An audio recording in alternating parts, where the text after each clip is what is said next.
Tom, you have this concept which you've mentioned a few of your LinkedIn posts, and I've heard you talk about it before on the show. Selling like a scientist. What does that mean?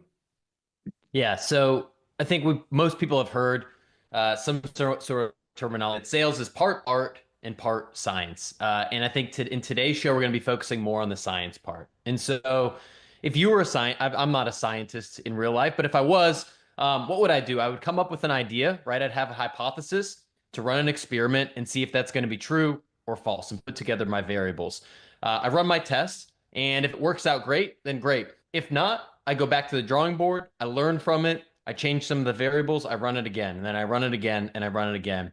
And I think the best sellers, of course, they learn the art, they learn the, empathy, emotional intelligence, things like that, but they are a little nerdy in terms of trying to run tests. And we're going to provide some examples, whether it's on your outbound, whether it's in your sales process.